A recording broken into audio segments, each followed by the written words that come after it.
அன்பான நண்பர்களே வணக்கம். நாம் கேட்டுக்கொண்டிருப்பது திரு இந்திரா சௌந்தரராஜன் அவர்களின் 7ஆம் சக்தி நாவல். வாசிப்பது ஸ்ரீலதா தயாளன். சம்மங்கிநாதரின் உடலில் இருந்த வேதமணிக்கு கூடு பாய வேறு உடல் கிடைத்ததா? கோயிலில் காணாமல் போன உமா என்ன ஆனாள்? தெரிந்து கொள்ள இனி கதைக்குள். அத்தியாயம் 6. குறிப்பு: உடம்பை விஞ்ஞானம் பார்க்கும் விதத்திற்கும் நமது ஞானியர்கள் பார்க்கும் விதத்திற்கும் நிறைய வேறுபாடுகள் உள்ளது. விஞ்ஞானம் எவ்வளவுதான் முயன்றாலும் அதை முயற்சிக்கும் மனிதன் தன் உடம்பை கொண்டுதான் முயற்சிக்கிறான். எனவே அவன் உடம்பின் புறம் மற்றும் அக வலிமைக்கு ஏற்பவே அவனால் உடம்பை பற்றி அறிய முடியும். ஆனால் யோகத்தில் ஈடுபட்டுள்ள ஞானியரோ உடம்பின் புற மற்றும் அக ஆற்றலில் மிக மிக பலசாலிகள். அவர்கள் கண் பார்வை, உணரும் ஆற்றல் எல்லாமே மிக வலிமையானவை. அவைகளை கொண்டு அவர்கள் உடம்பை பற்றி சொல்வதில்தான் உயிர் மற்றும் உடல் பற்றிய ரகசியங்கள் நமக்கு நன்கு புரிய வரும் என்பதே உண்மை. யோகத்தில் வல்லவரான ஒரு ஞானியை விஞ்ஞான பூர்வமாக பரிசோதித்திருக்கிறார்கள். அவர்களில் ரெசிடென்சி பவர் ஒரு மனிதனால் இவ்வளவுதான் தாங்க முடியும் என்கின்ற அளவை போல பல மடங்கு அவர்கள் தாங்கியதை பார்த்து விஞ்ஞானமே வியர்ந்திருக்கிறது. இந்த மாதிரி கட்டங்களில் விஞ்ஞானிகள் இதெல்லாம் மிராக்கிள் என்று சொல்வதை தவிர வேறு வழியில்லை என்கிறார்கள். அந்த மிராக்கிள் எல்லைக்குள் எவர் ஒருவரால் நுழைய முடிகிறதோ அவர்களுக்கு உடம்பின் மற்ற பரிமாணங்களும் சுலபமாக புரியும். அப்படி புரியும் பட்சத்தில் ஒரு உயிர் உடம்புக்குள் காற்றோடு கூடி நுழைதல், பின் இதயத்தை இயக்கி இரத்த ஓட்டம் ஏற்படுத்துதல், மூளையை கைப்பற்றி இயக்குதல் எல்லாம் சர்வசாதாரணமாகிவிடும். எந்த வித்தையுமே கற்பதற்கு முன் வரைதான் அபூர்வமாக தெரியும். கற்றுக்கொண்ட பிறகு அது ஒரு சாதாரண விஷயமாகிவிடும். சைக்கிள் ஓட்டுவதில் இருந்து விமானத்தை இயக்குவது வரை அது பொருந்தும். இனி கதைக்குள். காரையார். யோகி சம்மங்கிநாதர் உடம்பில் நுழைந்து விட்டதாக கருதப்படும் வேதமணியும் நம்பியப்பனும் நாராயணமூர்த்தியை சற்றே நெருடலுடன் பார்த்தபடி நின்று கொண்டிருந்தனர். நாராயணமூர்த்தி வேதமணியையே பார்த்து கொண்டிருந்தார். வேதமணியாக உணர முடியவில்லை. தன் எதிரில் சம்மங்கிநாதரே அமர்ந்திருக்கிற மாதிரிதான் தோன்றியது. பிராண காலத்தில் இருந்து நடக்கிற ஒரு தப்புதான் இங்கேயும் நடந்திருக்குது. இந்த மணி வித்தை கற்றுக் கொடுத்த குருவோட உடம்பையே திருடிட்டான். இப்போ என்ன பண்ணுறதுன்னு தெரியாமல் இந்த காட்டை சுற்றி சுற்றி வர்றான் என்று சப்பை கட்டுவது போல பேச தொடங்கி இருந்தார் நம்பியப்பன். இல்லை, தெரியாம தான் கேட்குறேன். சமாதிக்குள்ள அடங்கின நம்ம குருநாதர் உடம்புல இவர் எப்படி? நாராயணமூர்த்தியிடம் சந்தேகம் தீரவில்லை.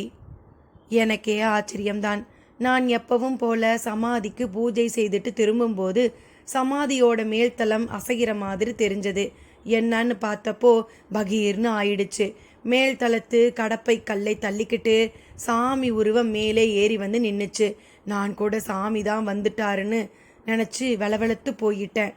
பிறகுதான் தெரிஞ்சது அப்படி நிற்கிறது வேதமணின்னு. இது நம்பியப்பனின் வாக்குமூலம். எப்படி எப்படி இப்படி ஒருத்தர் உடம்புக்குள்ள ஒருத்தர் புக முடியும்? அதான் கூடு விட்டு கூடு பாயறதுங்கிறது. எப்படி எப்படி இது சாத்தியம்? சாமி எப்படி இதை இந்த வேதமணிக்கு சொல்லி கொடுத்தார்? அதே சமயம் இவரோட பழைய உடம்பு என்ன ஆச்சு? இந்த கேள்விக்கு வேதமணியே பதில் கூறினான். நான் ஒரு எம்எஸ்சி ஸ்டூடெண்ட். ஒரு பிக்னிக்காக இந்த காட்டுக்கு வந்தப்ப சாமியை சந்தித்தேன். பூர்வ ஜென்ம தொடர்புன்னு தான் சொல்லணும். அவர் என்னோட ரொம்ப நேரம் பேசிக்கிட்டு இருந்தார். நீ போன ஜென்மத்தில் என் மகன், இந்த ஜென்மத்தில் நீ விட்டுற எள்ளும் தண்ணியும் கூட எனக்கு தான் வருதுன்னு ஒரு புது கணக்கு போட்டு சொன்னார். அதை நான் எப்படி நம்புறதுன்னு கேட்டேன். எந்த வித்தையும் உனக்கு சுலபமாக வந்துடும்னாரு. ரொம்ப பேருக்கு இந்த மாதிரி ஒரு திறமை இருக்குது, இதில் ஆச்சரியப்பட என்ன இருக்குதுன்னு திருப்பி கேட்டேன். நான் ஒரு மாதிரி நம்பாத அசட்டையாக பேசுகிறதா உணர்ந்தவர் ஒரு அபூர்வமான, யாராலேயும் நெருங்கக்கூட முடியாத ஒரு வித்தையை உனக்கு நான் கற்றுக் கொடுக்குறேன். அதிகபட்சம் 1 மண்டலம் போதும்னு சொல்லிட்டு பயிற்சியை ஆரம்பிச்சிட்டாரு. முதல்ல பிராணாயாமத்தில் தான் தொடங்கினேன். அப்புறமா மூச்சுக்கட்டல், அதன் பின் உடம்பின் சப்த நாடி, சர்வாங்க நாடி, அவைகளோட துடிப்பு பற்றி புரிய வைத்தாரு. இதய துடிப்பை கூட கூட்டி குறைத்து இயக்குற பயிற்சியும் நடந்தது. ரொம்ப முக்கியம், சப்த நாடிகளை ஒடுக்கிறதுல இயக்குறதுல தான் இருக்குது. இந்த நாடிகளை பற்றி தெரியறதுல தான் உடம்பை விட்டு உயிரை பிரிக்கிறது எப்படின்னு தெரிஞ்சுக்கிறது இருக்குது. நாடிகளோட ஜங்ஷன் பாயிண்ட் ஒன்று இருக்குது. அது தொப்புள்கிட்டே இருக்குது. அங்கே மனசை குவிச்சு மற்ற நாடிகளை பூட்டுறதுங்கிறது ஒரு வித்தை. அதாவது எல்லா நாடியையும் பூட்டி தொப்புள்கிட்ட வந்து அப்படியே இரத்த ஓட்டத்தில் உயிர் வாயுவை இரைப்பைக்கு கொண்டு போய் அங்கே இருந்து ஏப்பம் வாய் வழியாக வெளியே போகிற மாதிரி உயிர்காற்றை உடம்பை விட்டு வெளியேற்ற, கூடவே அந்த உடம்பின் மூளையோட ஒரு வித அலைத்தொடர்பை அறுத்துக்காம அப்படியே பயணம் செய்து இன்னொரு உடம்பின் வாய் வழியாக உள்நுழைந்து அதே அண்ட மூலாதாரணைங்கிற நாடிகளோட ஜங்ஷனை அடைஞ்சு அங்கிருந்து பயணம் செய்து சப்த நாடிகளை நெருங்கி அவைகளை முதலில் துடிக்க வைத்து பிறகு மூளைக்குள் இரத்தத்தோடு கலந்து நுழைந்து அங்கு செயல்படாம உள்ள நியூரான்களை இயக்கி விடுவிட்டு அந்த உடம்போடு மூளை தொடர்பை இங்க மாற்றிக்கிட்டு மனதை இந்த மூளையை கொண்டு இயக்கிறதுங்கிற வரை அந்த விஷயம் போகும். நான் ரொம்ப வேகமாக சொல்லிவிட்டேன். குட்டி குட்டி விஷயங்கள் நிறைய இருக்குது. மொத்தத்தில் யோகம் தெரியாத யாருக்கும் இது புரியாது. அவங்களால இதை நம்பவும் முடியாது. இதுதான் உண்மை.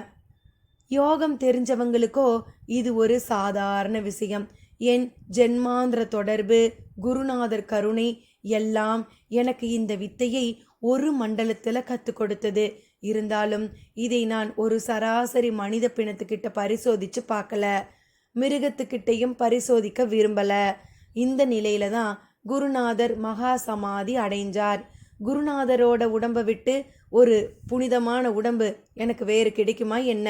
அதான் ஆர்வத்தில் பக்கத்தில் ஒரு மலை குகையில் என் உடம்பை படுக்க போட்டுட்டு இங்கே சமாதிக்கு வந்து உள்ள நுழைஞ்சு குருநாதர் உடம்பை ஆக்கிரமிச்சுக்கிட்டேன். அதே சமயம் குகையில் விட்டுட்டு வந்த என் உடம்ப இந்த காட்டில் திரிகிற ஒரு புலி வந்து தன் பசிக்கு உணவாக தின்னுட்டு போயிடுச்சு. இப்போ இந்த உடம்பை விடவும் முடியாமல் இன்னொரு உடம்பை பெறவும் முடியாமல் தவிக்கிறேன். குருநாதர் ஆத்மாவும் வருத்தப்படப்படுற மாதிரி ஒரு நிலையை செய்துட்டேன். வேதமணி ஒரு நீண்ட பிரசாங்கம் செய்து முடித்தான். நாராயணமூர்த்திக்கு என்ன பேசுவதென்றே தெரியவில்லை. வெகு நேரம் பிரம்மை பிடித்தது போல நின்றுவிட்டார். நாராயணமூர்த்தி, உங்களுக்கு ஏதாவது வழி தெரிஞ்சா கூறுங்களேன். எனக்கு என்ன சொல்கிறதுனே தெரியல. ஒரு இறந்த உடம்பு இப்போ வேதமணிக்கு கிடைக்கணும், அவ்வளவுதான். அதே சமயம் இந்த உடம்பை இவன் சமாதியில் விட்டுடணும். அப்பதான் சமாதியில் திரும்ப அதை வச்சு புதைக்க முடியும். அதுக்கு சுடுகாட்டுக்கு தான் போகணும். இவரை ரகசியமாக கூட்டிக்கிட்டு போகிறீங்களா? போகலாம், அங்கே உடம்பு கிடைக்கணுமே. சுடுகாட்டில் கிடைக்காத உடம்பா? எவ்வளவு உடம்பு புதைஞ்சிருக்கும், அதில் ஒன்று. எனக்கு இந்த மாதிரி விஷயமே புதுசு. அது மட்டும் இல்லை, நான் இங்கே வந்த விஷயமே வேற. ஒரு பொண்ணு உயிருக்கு போராடிக்கிட்டு இருக்கா. அவளை காப்பாற்ற சாமியால் தான் முடியும்னு நான் நினச்சி தான் இங்கே வந்தேன். ஆனால் சாமி உடம்பை காப்பாற்றுற ஒரு சூழ்நிலை வரும்னு எதிர்பார்க்கல. நாராயணமூர்த்தி தன் பதிலே சொல்லும்போது அங்கே ஒரு அதிசயம் போல குழந்தை உமாவும் தாஜ் ஹோட்டலில் தங்கியிருந்த சிவானந்தம் என்கின்ற யோகியும் அந்த காட்டுப்பாதை வழியே வந்தபடி இருந்தனர். அவர்களை பார்க்கவும் நாராயணமூர்த்திக்கு ஆச்சரியம் தாழவில்லை. புருவம் வளைந்தது. முகத்திலும் ஆச்சரிய அதிர்வு ரேகைகள் ஏகமாய் பெருக்கெடுத்து ஓடியது. உமாவை பார்க்கவே பாவமாக இருந்தது. பார்ப்பதற்கு சொல்ல முடியாத அளவு சோர்வோடு தெரிந்தாள். நாராயணமூர்த்தி அவளை நோக்கித்தான் ஓடினார். அம்மாடி குழந்தை, நீ எப்படி இங்கே வந்த? நான் தான் கூட்டிக்கிட்டு வந்தேன், யோகி பதில் தந்தார். இவள் எப்படி உங்களுக்கு தெரியும்? நீங்கள் யாருன்னு சொல்லலையே. நான் சம்மங்கிநாதரோட சிஷ்யன். அவரோட கட்டளைப்படி இந்த குழந்தைய இப்ப மீனாட்சி அம்மன் கோயில்ல இருந்து இங்க கூட்டிட்டு வந்திருக்கேன். மீனாட்சி அம்மன் கோயில்லையா? ஆமா, இவளும் இவ அப்பாவும் கோயிலுக்கு வந்திருந்தாங்க. சாமி தான் மீனாட்சி அம்மன் உருவத்துல கனவுல போய் கோவிலுக்கு வர வச்சது. என் கனவுலையும் வந்து கோவிலுக்கு உமா அவங்க அப்பா அம்மாவோட வருவா, அவளை எப்படியாவது பிரிச்சு அங்க இருந்து கூட்டிக்கிட்டு வந்துடுனாரு. போனேன், பார்த்தேன், கூட்டிட்டு வந்துட்டேன். எல்லாம் எனக்கு ஒரே நம்ப முடியாத விஷயமாகவே இருக்கு. இங்க என்னடானா சாமி உடம்புக்குள்ள ஒருத்தர், இங்க நீங்க. பேச நேரமில்ல. சாமி கனவுல வந்து சொன்னதை இப்ப சொல்லிடுறேன். எனக்கு இங்க சாமியோட திருமேனிக்குள்ள இருக்கிறது யாருன்னு தெரியும். வேதமணிங்கிற அவர் சிஷ்யன்தான் இப்ப சாமியோட உடம்புக்குள்ள இருக்கிறது. அவர் இப்ப சாமி உடம்பை விட்டுட்டு இந்த உமாவோட உடம்புல நுழையணும். அதன் பிறகு சாமி சொல்ற இடத்துக்கு போய் சிரஞ்சீவி மூலிகையை சாப்பிடணும். அப்படி சாப்பிட்டா இந்த உடம்புல ஜீவசக்தியை அழிச்சுக்கிட்டு இருக்கிற புத்துநோய்க்கு ஒரு விமோச்சனம் பிறக்கும். அதன்படி அப்படியே என்கிட்ட இருக்கிற அஷ்டமா சித்துல ஒன்னான லகிமா மூலம் நான் உங்களை ஒரு சில நொடியில மதுரையில பரபரப்பான ஒரு சுடுகாட்டுக்கு கூட்டிட்டு போவேன். அங்க ஒரு உடம்பை தேர்ந்தெடுத்து இந்த வேதமணி நுழைஞ்சுக்கிடணும். உமாவை விட்டுடணும். அந்த நபர் யார் உடம்புன்னே தெரியாத அளவு இருக்கிறது ரொம்ப நல்லது. அப்பதான் வேதமணி சுதந்திரமா சமுதாயத்துல நடமாட முடியும். அந்த உடம்புல ஏதாவது ஊனங்கள் இருந்தாலும் மூலிகைகளால அதை சரி செய்துக்க முடியும். இதுதான் திட்டம். தயாரா? யோகி சிவானந்தர் ஒரு கர்ம வீரரை போல பயங்கர செயல் வேகம் காட்ட, வேதமணியும் இப்ப நான் உயிரோடு இருக்கிற இந்த பெண் உடம்புல எப்படி நுழையிறது என்று கேட்டான். வழி காட்டுற, நேரா சாமி சமாதிக்கு போவோம் என்றபடியே யோகி நடக்கத் தொடங்கினார். அவர்கள் வேறு வழி இல்லாதவர்களைப் போல அதே சமயம் ஒருவித ஆர்வத்தொற்றலுடன் பின்தொடர்ந்தனர். சமாதி கோவிலை அடைந்தனர். யோகி சிவானந்தம் வேதமணியை உற்று பார்த்தவராக, சுவாமி, நீங்க இப்போ சமாதிக்குள்ளார போய் உட்கார்ந்து பிராணனையை வாய்க்கு கொண்டு வந்து தயாரா இருங்க. இந்த உமாவுக்கு நான் இப்போ ஒரு பாஷாணம் தரப்போறேன்.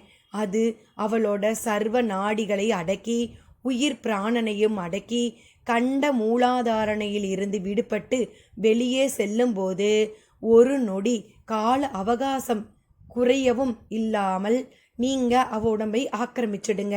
அப்படி செய்துட்டா உமா உயிரும் உடம்பை விட்டு பிரியாது, நீங்களும் இவ உடம்பை ஆக்கிரமிக்க முடியும் என்றார். வேதமணி உற்சாகமாக தலையாட்டிவிட்டு சமாதிக்குள் இறங்க தயாரானார்.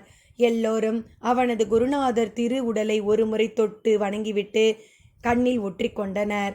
அதன்பின் சமாதியின் மேல்தளத்து கடப்பைக்கல்லை நம்பியப்பன் விலக்கி பிடிக்க மெல்ல உள்ளிறங்க தொடங்கினான் வேதமணி. பிறகு உள்ளிறங்கிய நிலையில் அப்படியே பத்மாசனமிட்டு யோகி சம்மங்கிநாதர் தான் முன்பு சமாதி நிலையாகும் போது எப்படி அமர்ந்தாரோ அப்படி அமர்ந்தான். கைகளால் ருத்ராட்ச மாளிகையும் உருட்ட ஆரம்பித்தான். நாராயணமூர்த்தி வியப்பான வியப்போடு பார்த்து கொண்டிருந்தார். ராமசாமி அருகில் இல்லையே, இதையெல்லாம் பார்க்க என்று கூட ஒரு வருத்தம் உள்ளோடியபடி இருந்தது.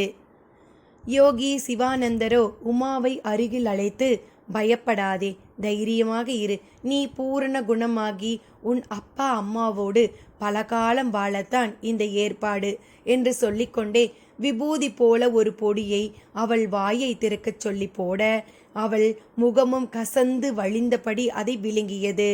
சில நொடிகளிலேயே அவள் சுருண்டு விழத் தொடங்கிவிட்டாள். வாயிலும் நுரை பூக்க ஆரம்பித்தது. நாராயணமூர்த்திக்கு பதைத்தது. அவள் கால்களோ வெட்டி வெட்டி இழுக்க ஆரம்பித்தன. அப்படியே மெல்ல அது அடங்கவும் ஆரம்பித்தது. அதே சமயம் சமாதிக்குள் ருத்ராட்ச மாலையை கண்ணி கண்ணியாக எண்ணிக்கொண்டிருந்த யோகியின் கைவிரல்கள் அப்படியே நிற்க, அவர் உடலில் இருந்த வேதமணியின் உயிர் பிரிந்து வெளியில் வந்து நொடி தாமதமும் இன்றி குழந்தை உமாவின் உடம்பில் புகுந்தது. ஒரு நிமிட நேரம்தான். உமா ஏதோ தூங்கி எழுந்த மாதிரி எழுந்தாள்.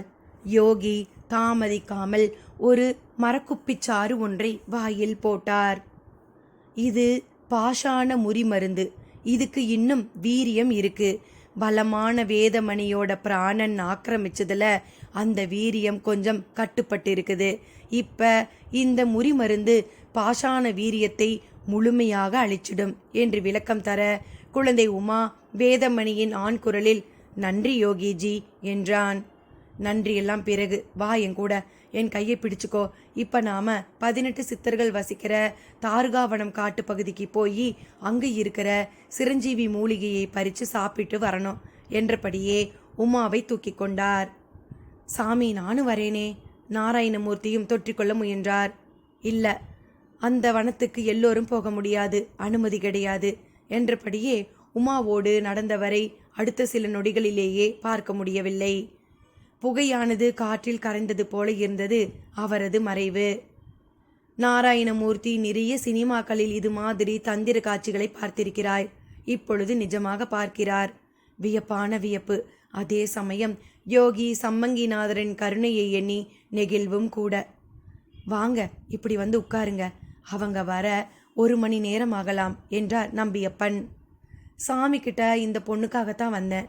ஆனா நான் வரதுக்கு முந்தையே என் எண்ணம் சாமிக்கு தெரிஞ்சு போச்சு.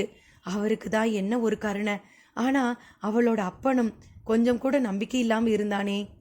நாராயணமூர்த்தி ஆதங்கம் சேர்ந்து கொண்டது போல் பேசினார். நாராயணமூர்த்தி, இப்ப பேச்சு வேண்டாம். நான் தியானம் பண்ணுங்க. இதுவரை நடந்தது எதுவும் பெருசு இல்லை, இனி நடக்க வேண்டியதுதான் பெருசு என்றபடி நம்பியப்பன் சமாதி மேல ஒரு விளக்கை ஏற்றி வைத்துவிட்டு எதிரில் அமர்ந்து தியானிக்க தொடங்கினார். நாராயணமூர்த்தியும் தன் பங்குக்கு தியானிக்க ஆரம்பித்தார். நேரமும் உருள தொடங்கியது. அத்தியாயம் 7.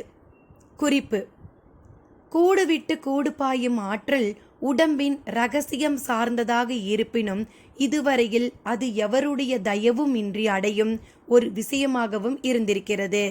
ஒரு சிலர் உறக்கத்தில் தங்களையும் அறியாமல் சப்த நாடிகளை பூட்டிக்கொண்டு உயிர்காற்றை விடுவித்து கொண்டு வெளியேறிவிட்டு திரும்ப உள் நுழைய முடியாமல் தவித்துள்ளனர். ஒரு சடமாவது எரியூட்டப்படும் பொழுது அந்த உடலுக்குரிய பிராணக்காற்று திரும்ப அந்த உடம்புக்குள் புகுந்து சிதை மேடையை விட்டு ஆக்ரோசத்துடன் எழுந்தது நடந்திருக்கிறது. இவை கூடுவிட்டு சென்ற பிராண உயிர்காற்றால் நிகழ்ந்த சம்பவங்களே. ஆனால் இதை உலகம் வேறு விதமாக பார்க்கிறது. இது ஒரு வகையில் மிக ஆபத்தான பயிற்சி. ஒரு உடலில் சப்த நாடிகளில் மேலே உள்ள 17 சூட்சும தேகங்களில் எந்த நாடி வழியாக வெளியேறி சூட்சும தேகத்தோடு பிரிதொரு உடம்பின் அதே நாடியை கைப்பற்றி நுழைந்து முதலில் அதை துடிக்க செய்து பிறகு மற்ற நாடிகளை இயக்கி மாற்று உடம்பை வசப்படுத்துவது என்பது சாதாரணமானதல்ல. தொடக்கத்தில் கூடு விட்டு கூடு பாய்வது என்பது எல்லோருடம்பிலும் சாத்தியமில்லை என்றே கருதப்பட்டது. ஆகையால் கூடு விட்டு கூடு பாய தெரிந்த ஒருவர் அல்லது இருவர் தங்களுக்குள் முயன்று பார்த்து கொண்டனர். அதற்கேற்ப நாடிகளை பூட்டி திறக்க பழகினர். அதன் பிறகே எல்லா இறந்த உடம்புகளுக்குள்ளும் புகுந்து வெளியேறும் அளவுக்கு அது மாறியது. சமயங்களில் விலங்குகளின் உடம்பிலும் புகுந்து செயல்படுவது என்கின்ற எல்லைக்கு அது சென்றது. இந்த வித்தை அறிந்தவர்கள் யமனுக்கே சவால் விடும் ஆற்றல் கொண்டவர்களாக இருந்தனர். எனவே இயற்கையும் இவர்களை வேறு விதமாக பழி தீர்த்து கொண்டது. ஒரு சில முறைகளுக்கு மேல் இதில் ஈடுபட்டவர்கள் பைத்தியங்களாகி போனார்கள். மனித சக்திக்கு மிஞ்சியதே எதுவும் இல்லை என்பவர்கள் புத்தி சுவாதீனமற்று போகும்போது மட்டும் இயற்கை மிக கொடியது, அதை வெல்ல யாராலும் முடியாது என்கின்றனர். கோள்களும் ஒருவரை அடக்கி ஆள புத்தியில்தான் தங்கள் வேலையை காட்டுகின்றன. புத்தி சூரியன் எப்பொழுதும் ஒளியுடன் திகழ பக்தியும் பணிவுமே துணை செய்யும். அஷ்டமா சித்து பற்றி அறிய, புரிய, வசப்படுத்த புத்தி மிக பலம் மிக அவசியம். அஷ்டமா சித்து என்பது புத்தியின் முன்னால் ஒரு அதீத கற்பனையாகவே காட்சி தரும். அது ஒரு பொக்கிஷ கலை என்று புத்திக்கு புரிந்துவிட்டால் அஷ்டமா சித்து சாதாரணமாகிவிடும். எனவே அது தன்னை நம்புகின்றவர்களை விட நம்பாதவர்களிடமே அதிகம் சிந்திக்கப்படும். ஏனென்றால் அஷ்டமா சித்து என்பது உயிர்களின் வாழ்வில் படைத்து காத்து அழித்துவிடும் இறைநிலைக்கு முந்திய ஒரு நிலை. இதை அறிந்தவன் உலகம், பிரபஞ்சம், உயிர்கள், இறை என்கின்ற சகலத்தை பற்றிய உண்மைகளை அல்லது இரகசியங்களை அறிந்த ஒருவனாவான். இனி கதைக்குள். அந்த வனம் படு ரம்யமாக இருந்தது. மெல்லிய பனிப்பொழிவு, இதமான ஒரு வகை பச்சை வாசம், எங்கோ ஒரு பேரருவி சீரியபடி இருக்கிறது என்பதற்கான இதமான சப்தம் காதில் விழுந்து மனதை நிறைத்தது. இதுவரை யோகி சிவானந்தர் தோளில் அமர்ந்திருந்த உமா அவரால் இறக்கிவிடப்பட்டாள். சோர்ந்து காணப்பட்டாலும் புதிய தெம்பு அவளுக்குள் ஏற்படுவதை அவரால் உணர முடிந்தது. அவளுக்குள் இருக்கும் வேதமணி யோகியிடம், சாமி, இதுவா தாருகாவனம் என்று கேட்க அவர் சிரமும் அசைத்து ஆமோதித்தது. இது நம்ம நாட்டில் எங்க இருக்கு? நாம இப்போ எங்க இருக்கோம்? அவர் பதில் சொல்லாமல் ஒரு நீர் சரிவருகே போய் நின்றார். பக்கத்தில் ஒரு புல்வெளி, அதில் நடுநடுவே சில செடிகள் வளர்ந்திருந்தன. இதமான சூரிய ஒளி அதன் மேல் பட்டு கொண்டிருந்தது.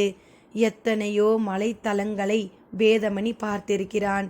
ஆன போதிலும் இது புதிதாக உலகத்தில் இருக்கும் வாய்ப்பில்லாததாக, ஏதோ வேறு ஒரு கிரகத்தில் இப்படி ஒரு காடும் சூழலும் இருக்க வேண்டும் என்று நினைத்து கொண்டான். அதே சமயம் அந்த யோகியை பார்த்து சிரித்தபடி நிர்வாணமாய் இரண்டொருவர் போயினர். நிர்வாண கூச்சங்கள் எல்லாம் ஏதும் இல்லை. வேதமணி அவர்கள் யார் என்பது போல யோகி சிவானந்தரை பார்த்தான். கோரக்கரும் பாம்பாட்டியாரும் தான் போய்கொண்டிருக்கிறார்கள் என்று சாதாரணமாக சொன்னார் சிவானந்தர். வேதமணிக்கு ஒரு வினாடி உடம்பெல்லாம் மின்னல் இறங்கியது போல் சிலிர்த்து போனது. சிவானந்தர் எதையோ தேடினார். பின் அதை கண்டு கொண்டது போல ஒரு புதர் அருகே சென்று கை குவித்து கடவுளை வணங்குகிற மாதிரி வணங்கினார். பிறகு வானத்தை பார்த்து சூரியனையும் வணங்கினார். அதன் பிறகு கட்டை விரலையும் மோதிர விரலையும் மட்டும் பயன்படுத்தி அந்த புதரில் இருந்து 2 செடிகளை வேருடன் பறித்தார். அதை வணங்கிவிட்டு வேதமணியை பெற்றுக்கொள்ள சொல்ல உமாவின் உடம்பில் இருக்கும் வேதமணியும் அவ்வாறே செய்தான். அதன் பின் அதன் இலைகளை மென்று விழுங்க சொல்ல அவனும் அவ்வாறே செய்தான். அவைகள் வாயில் அரைப்பட்டு தொண்டை வழியாக உள்ளிறங்கும்போது உடம்பெல்லாம் ஏனோ தகதகவென வியர்த்தது. கண்கள் கூட இரத்த சிவப்பாக மாறியது. சாமி, பயப்படாத, கிருமிகளை கொல்ற கதிராக்னி மூலிகை இப்ப நீ சாப்பிட்டது என்றவர் அடுத்து சிறு சிறு பூக்களுடன் கூடிய இன்னொரு மூலிகை செடியை பறித்து அதையும் சாப்பிட கொடுத்தார். இது கந்திராக்னி, அதாவது உடல் உஷ்ணத்தை குளிர வைக்கக்கூடியது. இன்னும் சில நிமிஷங்கள்ல சிறுநீர் நிறைய வெளியேறும். அது கருப்பா வெளியேறினா புற்றுநோயோட கிருமிகளும் செல்களும் அழிஞ்சி வெளியேறிட்டதா அர்த்தம் என்றார். சில நொடிகளில் அவ்வாறே ஆனது. இறுதியாக கையில் ஒரு மூலிகையை கசக்கி வாயில், மூக்கில், கண்ணில், காதில் என்று முகத்வாரங்கள் சகலத்திலும் விட்டார். இது இது இது சஞ்சீவி. சஞ்சீவியா? ஆமா, லக்ஷ்மணன் பிழைக்க ஆஞ்சநேயர் கொண்டு சென்றதுதான்.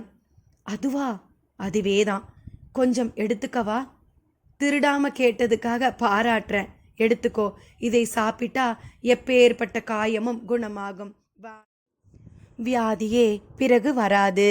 யோகம் ரொம்ப சுலபமா அவசப்படும். உமா என்னும் வேதமணி வெகு ஆர்வமாக அந்த சஞ்சீவி மூலிகைகளில் மிச்சமிருந்ததை தன் பிஞ்சு கைகளை நீட்டி வாங்கி கொண்டாள். சிவானந்த யோகியும் வந்த வேலை முடிந்தது என்கின்ற மாதிரி மீண்டும் உமா வடிவில் உள்ள வேதமணியை தொட்டு தூக்கி கொண்டார். அந்த வனத்தையும் வணங்கியபடி நீங்க தொடங்கினார். மீனாட்சி அம்மன் கோவில். இடைவிடாமல் மீனாட்சி அம்மன் கோவில் ஒளிபெருக்கியில் உமா என்னும் 10 வயது சிறுமியை காணவில்லை என்னும் அறிவிப்பு ஒளிபரப்பாகிக் கொண்டே இருந்தது. அவளுடைய அங்க அடையாளங்களை சொல்லி அவளை ஜாயிண்ட் கமிஷனர் அலுவலகத்துக்கு அழைத்து வரச் சொல்லி தொடர்ந்து ஒளிபரப்பிக் கொண்டிருந்தனர். கமிஷனர் அலுவலகத்து மரப்பெஞ்சில் தொழுத கையும் அழுத மூஞ்சியுமாக அமர்ந்திருந்தாள் சகுந்தலா. ராமசாமி கோவிலையே சுற்றி சுற்றி வந்து கொண்டிருந்தார். எந்த பெண்ணை பார்த்தாலும் அது உமாவா என்று ஓடிப்போய் பார்த்தார். வெளியே ஆடி வீதியிலும் ஒரு ரவுண்டு வர தொடங்கினார். இந்த தெய்வத்துக்கு கொஞ்சமும் கருணை இல்லை. இப்படியா சாமி கும்பிட வந்த இடத்துல எங்களை பிரித்து சோதனை செய்யும்? ச்ச, என்ன ஒரு கொடூரமான புத்தி இந்த தெய்வத்துக்கு என்று 4 பேர் காதில் விழும்படியாகவே புலம்பிக் கொண்டே நடந்து கொண்டிருந்தார். ஆனால் எது உண்மை என்பது காலத்துக்கு தானே தெரியும். ராமசாமி இப்படி கோவிலை சுற்றி சுற்றி வந்து கொண்டிருந்த அந்த மாலை பொழுதில் சுடுகாட்டில் வேறு விதமான காட்சிகள் அரங்கேற ஆரம்பித்திருந்தன. ரகுவீர், ஜெகதீஷ், கண்ணன், பிருத்வி 4வரும் அந்த வெட்டியானிடம் ஆழமான சிநேகிதத்தை ஏற்படுத்தி கொண்டு விட்டனர். சுடுகாட்டுக்கு வெளியே சாலையோரமாக காரை நிறுத்திவிட்டு உள்ளே ஸ்டீரியோவில் பாட்டு கேட்டுக்கொண்டே படுத்திருந்தான் மாணிக்கம். நடுநடுவே என்ன செய்கிறார்கள் என்ற மாதிரி எட்டி பார்த்தான். இவங்கள பைத்தியங்கிறதா இல்லை இவங்க தான் பிழைக்க தெரிஞ்சவங்களா என்றெல்லாம் தனக்குள் கேட்டுக்கொண்டான். நடுவில் ஒரு முறை எட்டி பார்த்தபோது அவர்கள் மும்முரமாக விவாதத்தில் இருக்க அதை ரகுவீர் உரிய கோணத்தில் சூட் செய்து கொண்டிருந்தான். சுடுகாடும் வயக்காடு தோட்டம் மாதிரி ஒரு இடம்தான். இங்க பயங்கரமா சில விஷயங்கள் இருக்கிறதா சொல்றதெல்லாம் பொய். உண்மையில வாழ்க்கையில நிதானமா நடந்துக்க ஒவ்வொருத்தரும் இளம் பிரயாயத்துல ஒரு சில நாளாவது சுடுகாட்டுக்கு வந்து நாங்க பொணம் அவிக்கிறத பார்க்கணும். எதை கொண்டு வந்தோம், திரும்ப அதை கொண்டுக்கிட்டு போறதுக்கு தினம் சோப்பு போட்டு எண்ணெய் தடவி சீவி சிங்காரிச்சு வச்சுக்கிற இந்த உடம்ப நெருப்பு திங்கிறத பார்க்க வந்து பார்க்கணும். புது புது சிந்தனைங்க வரும். ஸ்கிரிப்டில் கண்ணன் எழுதியிருந்ததை வெட்டியான் சொல்லி கொண்டிருந்தான். ஒரு டாப் ஆங்கிள் வியூவுக்காக பக்கத்தில் உள்ள ஒரு தூங்கு மூஞ்சி மரத்தில் ஏறி அதன் கிளை ஒன்றில் அமர்ந்து கொண்டு சூட் செய்யலாமா என்று தோன்றவே அதற்கு தயாராகிவிட்டான் ரகுவீர். மாணிக்கத்திற்கு சிரிப்பு வந்தது. வெளியே வந்தபோது யோகி சிவானந்தத்துக்கு அவன் அனுப்பி வைத்திருந்த டிரைவர் எதிர்பட்டார். ஏல, என்ன சாமி ஊரை சுற்றி முடிச்சிட்டாரா? ஆட நீ ஒன்று, கோயிலில் சாமி கும்பிட போனவர் தான். கூட்டத்தில் எங்கே போனாருன்னே தெரியல. மிஸ்ஸிங்கா? ஹோட்டலில் போய் பார்த்தியா? போனேன், அங்கேயும் இல்லை. ஐயோ, அவருக்கு முத்தையா மன்றத்தில் இன்னைக்கு நிகழ்ச்சியாச்சே, அதான் ஒன்றுமே புரியலை. சாமியார் டுபாக்கூர் பார்ட்டியா? சை, வாய கழுவு. நல்ல மனுஷன்பா. என்ன நல்ல மனுஷன், இப்படித்தான் அப்ஸ்காண்ட் ஆவாங்களா? அவன் அழுத்து கொள்ள அவன் கார் மேல் யதார்த்தமாக மாணிக்கத்தின் பார்வை சென்றது. பாவம், ஒருவேளை அவர் டுபாக்கூர் பார்ட்டியா? டாக்ஸிக்கும் ஹோட்டலுக்கும் நாமம் போட்டுவிட்டு நிஜமாலுமே எங்காவது கம்பி நீட்டி விட்டாரா? கவலை ரேகைகள் முகத்தில் தெரிந்தன. உள்ளே கேமரா மரத்தின் மேல் ஏறிக்கொண்டிருந்தது. ஒரு கயிற்றின் நுனியில் கேமராவை கட்டி கிளை ஒன்றின் இடையில் தூக்கி போட்டு அதை கீழிருந்து பிருத்திவி இழுக்க கேமரா மேலே மேலே ஏறி அதை ரகுவீரும் பற்றி இழுத்து கொண்டு கிளைப்பகுதியில் வசதியான இடமாக பார்த்து அமர்ந்தான். அப்படியே வியூ ஃபைண்டர் க்ளோசர் மூடியை விலக்கி கேமரா வழியாக மொத்த சுடுகாட்டை பார்த்தான். பின் ஹேண்டிலை பிடித்து கொண்டு அப்படியே ஒரு சுற்று சுற்றி ஒரு மானிட்டர் பார்த்தவன் பேட்டரியை ஆன் செய்ய சொல்ல சமிக்ஞை கொடுத்துவிட்டு கேமராவை கொண்டு இப்பொழுது சூட் செய்ய தொடங்கினான். திட்டு திட்டாய் சமாதிகள், மெல்லிய இருள், மாலை சூரியனின் அஸ்தமமான ஒளிப்பட்டு அந்த சமாதிகள் தெரியும் விதமே ஒரு மாதிரி பயங்கரமாக இருந்தது. கண்ணன் ஒரு ரிஃப்ளெக்டரை பிடித்து சமாதிகள் மேல் பளிச்சென்று வெளிச்சம் படுமாறு செய்ய ரகுவீர் குட் என்றான். டேய், இருட்டுறதுக்குள்ளே எடுத்து முடி, ஷூட்டிங் செட்டப் இல்லாமல் வந்திருக்கிறோங்கிறத மறந்துடாத என்றபடி ஜெகதீஷின் குரல் வெகு தூரம் வரை கேட்டது. அப்படி கத்தும்போது அவன் கால் அருகில்தான் முகம் மட்டும் மூடப்படாத நிலையில் காலையில் கான்ஸ்டபிள் புதைத்து வைத்த பிணம் கிடந்தது. கடைசி வரை கான்ஸ்டபிள் வரவில்லை, அந்த ஸ்வீப்பரும் வரவில்லை. அவ்வளவுதான். கவர்மெண்ட் லட்சணம் என்று நினைக்காமல் இருக்க முடியவில்லை. அதே சமயம் புதிய பிணவரவு எதுவும் இல்லாததால் வெட்டியான் வெகு தூரத்தில் உள்ள அவனது வீட்டுக்கு கிளம்பிவிட்டிருந்தான். போகும்போது அருகில் வந்து எதுக்கும் ஜாக்கிரதை என்று கூறிவிட்டுதான் சென்றான். பாக்கெட்டில் அவர்கள் தந்த 500 ரூபாய் அவனை கள்ளச்சாராய கடை நோக்கி துரத்தியது. டேய், கீழே என்ன பண்றீங்க? 3 பேரும் மேலே வாங்க, ஒரு 10 மணி வரை இருந்து என்னென்ன நடக்குதுன்னு தான் பார்ப்போமே என்ற ரகுவீரின் கருத்துக்கு பலமான வரவேற்று தருகிற மாதிரி மீதமுள்ள மூவரும் கூட மரத்தில் ஏறி அகண்டு கிடந்த கிளைகளில் அங்கொன்றும் இங்கொன்றுமாக அமர்ந்தனர். அவர்கள் வழக்கமான ஸ்டைல் படி ஒரு சிகரெட்டை பற்ற வைத்து அதை 4 பேரும் ரவுண்டு கட்டி பிடிக்கவும் செய்தனர். நடுநடுவே களைப்பின் நிமித்தம் கொட்டாவையும் வந்தது. இருந்தும் சமாளித்தனர். அப்பொழுதுதான் அங்கே அந்த அதிசயம் நடக்க ஆரம்பித்தது. சிவானந்த யோகி நாராயணமூர்த்தி மற்றும் உமாவுடன் அங்கே பிரசன்னமாகி இருந்தார். நாராயணமூர்த்தி மரத்தின் மேல் 4 பேர் அமர்ந்திருப்பது தெரியாமல் சுடுகாட்டில் யாரும் இல்லை என்கின்ற எண்ணத்தில் அன்று ஏதாவது புதிதாக பிணம் புதைக்கப்பட்டுள்ளதா என்று பார்க்க தொடங்கினார். ரகுவீர் கேமரா வழியாக கூர்ந்து கவனித்தான். அநேகமாக எதற்காகவாவது மண்டை ஓடு மற்றும் சில எலும்புகளுக்காக சிலர் சுடுகாட்டுக்கு வருவது உண்டு. அப்படிப்பட்டவர்களாக இவர்கள் இருப்பார்கள் என்கின்ற கேள்விதான் பிரதானமாக இருந்தது. இல்லை, சுடுகாட்டில் சில சாமியார்கள் ஏதாவது பூஜை செய்வார்கள், அதற்காக கூட இருக்கலாம் என்றும் அவனுக்கு தோன்றியது. எதுவாக இருந்தாலும் ரசமான காட்சி என்பதில் மட்டும் சந்தேகமில்லை என்றும் தோன்றியது. மற்ற மூவரும் கூட கூர்மையாக கவனித்தனர். கீழே நாராயணமூர்த்தி சரியாக மூடப்படாத ரயில்வே கிராதி பணத்தை பார்த்துவிட்டு முகத்தை சுளித்தபடி சிவானந்தரிடம் வந்தார். சாமி, அங்கே ஒரு பிணம் பார்க்குற மாதிரியே இருக்கு, ஆனால் நாத்தம் சகிக்கல. எங்க? வேதமணி ஓடி சென்று உற்று பார்த்தான். முதலில் முகத்தை சுளித்தாலும் சட்டென்று பொறி தட்டியது போல இதுதான் எனக்கு ஏத்த உடம்பு என்றான். நல்லா யோசிச்சுக்கோ என்றார் சிவானந்தர். நல்லா யோசிச்சு தான் சாமி சொல்கிறேன். என் முகம் புதுசாக இருக்கணும்.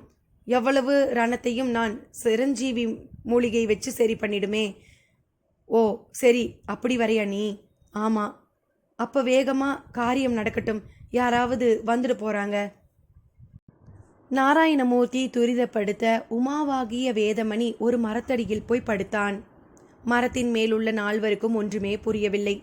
நாராயணமூர்த்தியும் சிவானந்தரும் ஒன்று சேர்ந்து ஒதுங்கி கொண்ட நிலையில் உமா உடம்பில் இருந்து நாடி பூட்டுகளை திறந்து கொண்டு வேதமணியின் உயிர்காற்று பட்டென்று வெளியேறியது. அதன் அறிகுறியாக அந்த உடலில் தலைபாகம் அப்படியே வேறு பக்கம் அசைந்து சரிந்தது. ரகுவீரின் கேமரா நடப்பதை படம் பிடிக்க ஆரம்பித்தது. வெளிச்சம் சதி செய்தாலும் விழுமளவு விழட்டும் என்ற வெறிதான் பிடித்து ஆட்டியது. கண்ணனும் ஜெகதீசும் பிரதாப்பும் வாயை பிளந்து கொண்டு பார்க்க அந்த ரயில் விபத்துக்குள்ளான பிணம் இரத்த சகதிக்கும் வெட்டு காயத்துக்கும் நடுவில் வெடுக்கென்று கண்களை திறந்து கொண்டது. அடுத்த சில நொடிகளில் அந்த சமாதியே நடுங்க அந்த உருவம் புழுதி பறக்க எழுந்து நின்றது. ஐயோ, எப்படி இது சாத்தியம் என்கின்ற பயம் கலந்து கேள்வி 4 ஓட தவறவில்லை. உமாவும் தூங்கி எழுந்திருப்பது போல எழுந்து சிவானந்தரை நெருங்கினாள். சிரித்தாள். உமா, இப்போ எப்படி இருக்கு உடம்பு? நல்லா இருக்கு. ஆனால் நான் எப்போ எங்கள் அப்பா அம்மாவை பார்ப்பேன்? இதோ இப்போவே கிளம்பிடலாம். சிவானந்தர் குரூரமாக நிற்கும் வேதமணியை பார்த்தார். சாமி, ஒரு வழியாக ஒரு உடம்புக்குள்ளே புகுந்துட்டேன். தப்போ சரியோ, அழகோ குரூரமோ, இதுதான் இனி என் உடம்பு என்றான் அவனும். சஞ்சீவி மூலிகையை சாப்பிட்டு குணமடைஞ்சு இனி இந்த கூடு விட்டு கூடு பாயிற வித்தையை வாழ்க்கையில எப்பவும் யார்கிட்டையும் காட்ட மாட்டேன்னு சத்தியம் செய்யி. காரையார் மலைக்காட்டு பக்கமும் வந்துடக்கூடாது. சிவானந்தரம் கரம் அவன் முன் நீண்டது. அரை மனதாக வேதமணி உருவில் உள்ள அந்த குரூர மனிதரும் சத்தியம் செய்து கொடுத்தான். சரி, புறப்படு. இனி இங்கே இருக்க வேணாம். நானும் உமாவை அவங்க பெற்றோர்கிட்ட ஒப்படைக்கணும். உமா, நீ எதையும் யார்கிட்டையும் சொல்லக்கூடாது. சரி சாமி, நீ குணமாயிட்ட. இனிமே 100 வருஷத்துக்கு மேலேயும் வாழ்வ. உன்னை எந்த புத்து நோயும் எதுவும் பண்ணாது, என்ன? சரி சாமி. மொத்தமாக அவர்கள் புறப்பட கால் எடுத்த போது ஆர்வம் தாழாமல் ரகுவீர் கத்திவிட்டான். நில்லுங்க! சாமி மற்றும் மூவரும் தேங்கி நின்று திரும்பி பார்க்க அந்த 4 திருடர்கள் போல மரங்களிலிருந்து அவர்கள் நடுவில் குதித்தனர். நாராயணமூர்த்தி யாரோ திருடர்கள் என்று பதைத்து போய் பார்க்க, நீங்கள்லாம் யாரு? இங்கே இப்போ நடந்தது என்ன? நான் அதை படம் எடுத்திருக்கேன். கூடு விட்டு கூடு பாயறது அது இதுன்னு பேசினீங்களே.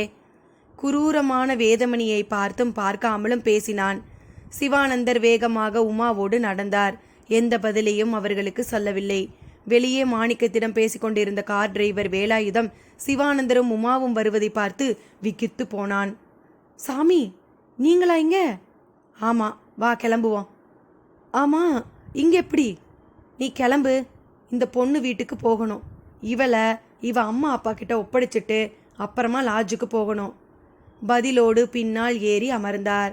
நாராயணமூர்த்தியும் தொற்றிக்கொள்ள கார் புறப்பட்டது. நேராக மீனாட்சி அம்மன் கோவிலுக்கு சென்றது. ஆடி வீதியில் பித்து பிடித்தவன் போல் மீனாட்சி அம்மனை வசைப்பாடி கொண்டு அலைந்து கொண்டிருந்த ராமசாமியை நாராயணமூர்த்தி பார்த்த வேகத்தில் பரவசமடைந்தார். காரும் சடன் பிரேக் போட்டு விட்டிருந்தது. இறங்கி ஓடிய நாராயணமூர்த்தி அப்படியே ராமசாமியை கட்டி தழுவிக்கொண்டார். காரில் இருந்து உமாவும் கூடவே சாந்த ஸ்வரூபியான அந்த யோகி சிவானந்தரும் இறங்கி வருவதைக் கண்டு ராமசாமி பார்த்து அதிசயித்தார். இதுவரை பித்து பிடித்த மாதிரி இருந்த அவர் மனது சட்டென்று அடங்கி போனது.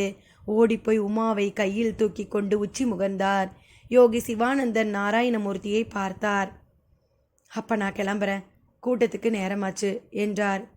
என்ன சாமி, இவ்வளவு பெரிய அதிசயம் செய்திருக்கீங்க, இதை இவர்கிட்ட சொல்ல வேண்டாமா? அப்படியே காரையாறு மலைக்காடு சம்மங்கிநாதரோட மகிமையை இவருக்கு எடுத்து சொல்லி புரிய வைக்க வேண்டாமா? புரிய வைக்க வேண்டியது என் வேலையல்ல, அதை இனி உமா பார்த்து கொள்வாள், இல்லையாமா என்றார். அதற்கு உமாவும் உற்சாகமாக தலையாட்டினாள். ராமசாமி, எல்லா உயிர்களின் உயிரும் இன்று போகும், நாளை போகும் என்று கெடு விதிக்க மருத்துவர்களால் முடியாது என்பதனை உன் மகள் உமாவின் மூலம் தெரிந்து கொள்வாய். அவள் பூரண குணம் அடைந்திருக்கிறாள். நான் வந்த வேலை முடிந்துவிட்டது. என் குரு சம்மங்கிநாதரின் கட்டளையை நிறைவேற்றிய திருப்தியில் நான் இருக்கிறேன் என்றவாறு காரில் ஏறி கூட்டத்திற்கு புறப்பட்டார். ராமசாமியும் நாராயணமூர்த்தியும் கமிஷனர் அலுவலகத்தில் இருக்கும் உமாவின் அம்மா சகுந்தலாவை பார்க்க புறப்பட்டனர். நாராயணமூர்த்தி தனக்கு ஏற்பட்ட அனுபவங்கள் எல்லாவற்றையும் எப்படி ராமசாமிக்கு புரிய வைக்கப் போகிறேன் என்று எண்ணியபடியே பின்னால் ஓடினார். இங்கே சுடுகாட்டில் மாணிக்கம் உள்ளே என்னதான் நடக்கிறது என்று பார்ப்பதற்காக கொஞ்சம் பயத்துடனே எட்டி பார்த்தான். குரூரமான வேதமணி அவர்களிடம் பேசிக்கொண்டிருந்தான். என் பேரு வேதமணி. ஒரு விபத்தில் அடிபட்டு 3 நாளா மயங்கி இருந்தனா, இப்பதான் தெளிஞ்சு எழுந்திருக்கேன், என்னை விடுங்க என்று அவர்களை ஒதுக்கி கொண்டு நடந்தான். இல்லை, நீங்க பொய் சொல்றீங்க. எதுவாயிருந்தாலும் தயவு செய்து கேமரா முன்னால நின்று பதில் சொல்லுங்க ப்ளீஸ், கெஞ்சலோடு துரத்தினான் ரகுவீர். அவனோ நிற்கக்கூட பிரியப்படவில்லை. சாரி, எனக்கு வேற வேலை இருக்குது. அவர்களை பிடித்து குழியில் தள்ளாத குறையாய் தள்ளிவிட்டு அங்கிருந்து ஓடவே செய்தான். அவர்கள் 4 பேரும் ஒரு புது முடிவுக்கு வந்திருந்தனர். கண்ணா, ஜெகதீஷ், பிருத்வி, நமக்கு இனி இங்க வேலை இல்லை. அந்த சாமியார் பேசும்போது சொன்ன காரையார் மலைதான் அடுத்து நாம போக போற இடம். எதுக்கு? சம்திங் அங்கே ஏதோ இருக்குது. இப்போ இங்கே நாம் பார்த்தது கூடு விட்டு கூடு பாயிற ஒரு வித்தையோட ஒரு துண்டு பகுதி தான். இதை நான் கற்பனைன்னு நினச்சிட்டு இருந்தேன். ஆனால் இது இவ்வளவு பெரிய நிஜமா? அவசரப்படாத, இது ஏதாவது சித்து வேலையாக கூட இருக்கலாம். எது உண்மையோ அதை தெரிஞ்சுக்கிடணும். கண்ணன் அதீதமாக உணர்ச்சி வசப்பட்டான். அப்படியே கேமராவையும் தூக்கி தோளில் வைத்துக்கொண்டு திரும்பி திரும்பி பார்த்தபடியே நடந்தான். மூவரும் எதுவும் பேசவில்லை. ஆனால் சுடுகாட்டை இப்பொழுது பார்க்க அவர்களுக்கு பயமாக இருந்தது. காரையார் காடு நோக்கி புறப்படும் இந்த 4 பேருக்கும் அந்த வனத்தில் அபூர்வமான அனுபவங்கள் ஏற்பட இருக்கின்றன. 7ஆம் சக்தி நாவலின் தொடர்ச்சியாக மாயமாக போகிறார்கள் என்ற தலைப்பில் இனி தொடரும்.